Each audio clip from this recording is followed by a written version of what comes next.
प्रेम से बोलिए गुरु भगवान की जय। देवियों एवं सज्जनों, फिर अगले भाग में आपके सामने प्रस्तुत हूं परम ज्ञान के साथ।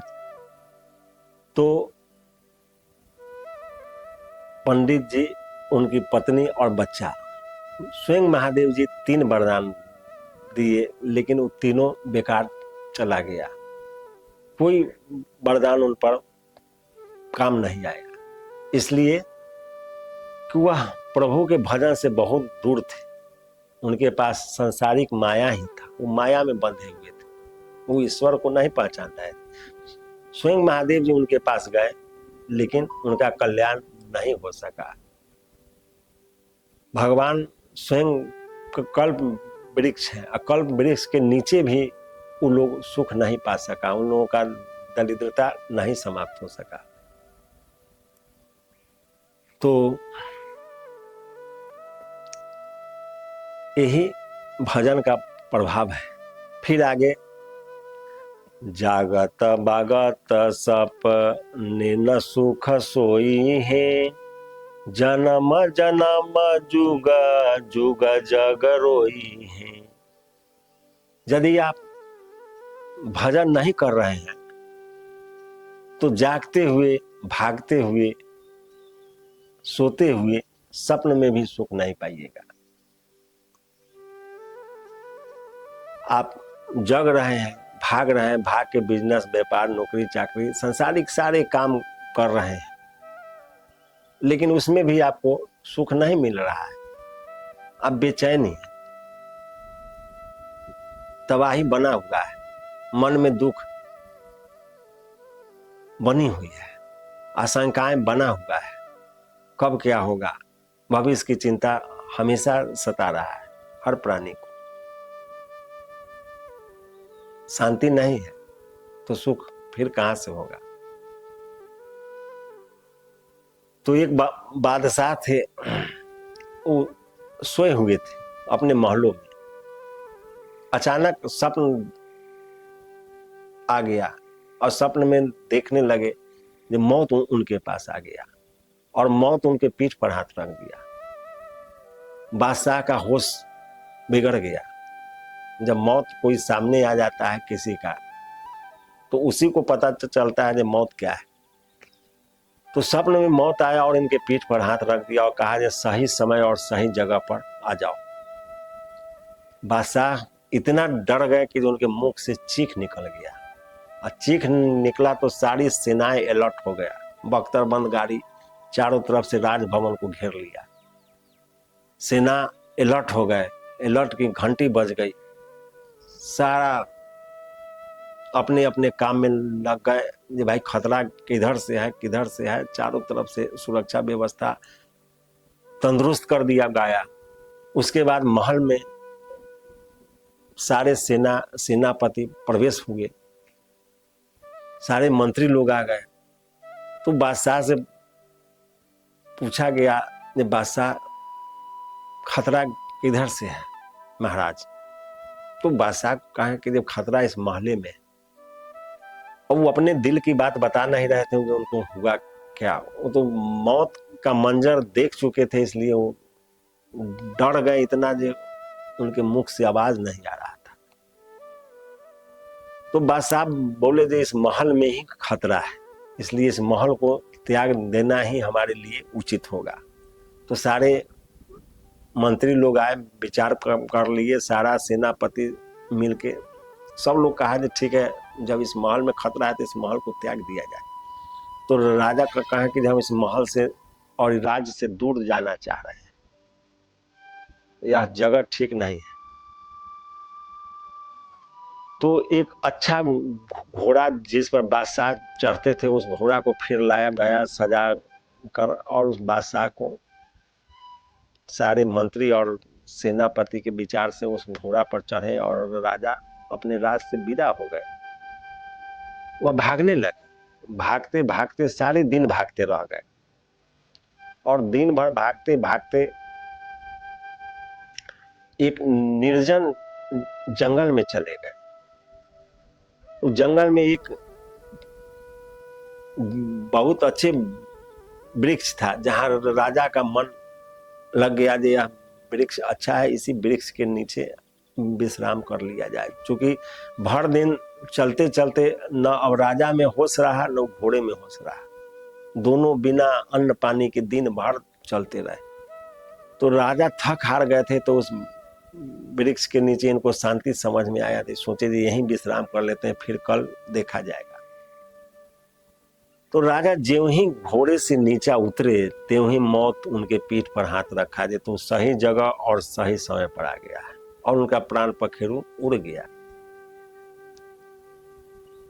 तो भजन का प्रभाव समझिए, यदि भजन नहीं कर रहे हैं तो आप कहीं भी रहिएगा तो मौत आपका पीछा नहीं छोड़ेगा, आप कहीं चले जाइए। तो छूटबे के जतन भी सेखी बांध जाओगे, है विष भोजन जो सुधा सानी खाओगे। छूटने का आप जितना यत्न कीजिएगा उतने ज्यादा फंसते जाइएगा, उतने ज्यादा बंधते जाइएगा। एक वेश्या थी और एक पंडित जी थे।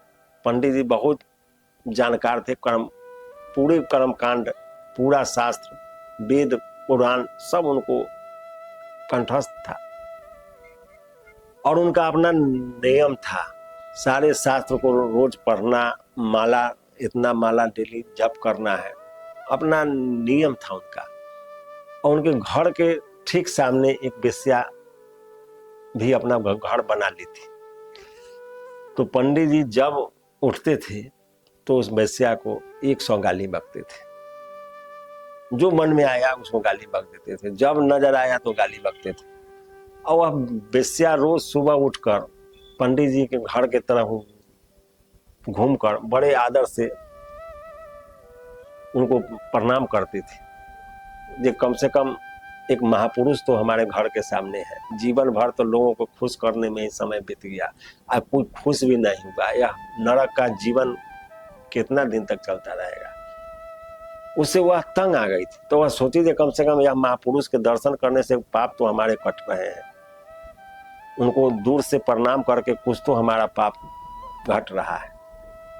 और पंडित जी जब देखते थे तो उसको गाली बकते थे। एक दिन पंडित जी मर गए और उसी दिन वो वेश्या भी मर गई। तो पंडित जी मरे तो सारे उनके जितने शिष्य लोग थे आए, 50 टिन घी आया, चंदन की लकड़ी आई, धूप आया, आकाश में उनका लंपट जा रहा था, आकाश में धुआं जा रहा था, इतना शुद्ध से उनकी दाह संस्कार हुआ। और वो वेश्या को नगर निगम से स्वीपर लोग आए और एक कचरा फेंकने वाला गाड़ी लाया, उसमें उसको पैर में रस्सी बांध के ऊपर फेंक दिए और लेके गए एक नाला में पलट दिए। जब यहाँ से ऊपर धर्मराज के पास जब दोनों आदमी पहुंचे तो पंडित जी को और वेश्या को एक साथ जब लाइन में पेश हुआ तो पंडित जी को धर्मराज कहा कि पंडित जी आपको तो नरक में जाना है, और वेश्या को धर्मराज बोला कि माता आपको स्वर्ग में जाना है। तो पंडित जी बिगड़ गए, वहां धर्मराज से लड़ने लगे। जीवन भर शुद्ध चंदन लगाते लगाते कपार उज्जर हो गया, यह संस्कृत का मंत्र पढ़ते पढ़ते जीव टेढ़ हो गया, और बैठे बैठे पूरे पैर में ठेला पड़ गए, और हम नरक में जाए और ये जीवन भर कुकर्म करते रहे, रोज ताता धिन्ना नाच करते रहे, पूरे शहर को बिगाड़ते रहे, तो ये स्वर्ग में जाएगा। तो धर्मराज कह रहे नहीं महाराज, आप तो ज्ञानी हैं, जथा मति तथा गति, जो अंत में जिसका जो मति होता है उसको वही गति मिलता है।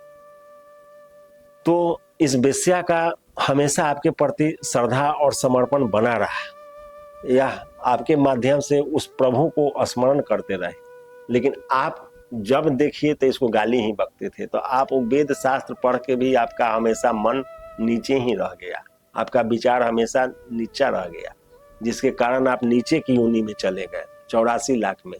इसका विचार हमेशा ऊपर था, इसलिए ऊपर चले गए। तो भजन का प्रभाव मन पर होता है। भजन दिखावे का वस्तु नहीं है। सुमिरन ऐसा कीजिए जाने सुमिरन हार, की जाने करतार न जाने संसार। भजन ऐसा होना चाहिए जिसको आप सुमिरन कर रहे हैं वही जाने, दूसरा एकदम नहीं जाने जब क्या कर रहे हैं। दिखावा का वस्तु नहीं है, दिखावा है तो फिर दिखावा में चला जाएगा। तो भजन को समझना पड़ता है, वही महापुरुष बताए हैं। इस नाम का प्रभाव, यदि नाम का जप नहीं करते हैं तो आपका क्या स्थिति होगा, क्या हालत होगा, यह ही बताए। तो वही बता रहे हैं। तुलसीदास अंत में अपना निर्णय बता रहे हैं। तुलसी तिलोकती हूँ काल तो से दीन को, राम नाम की ही गति जैसे जल मीन को।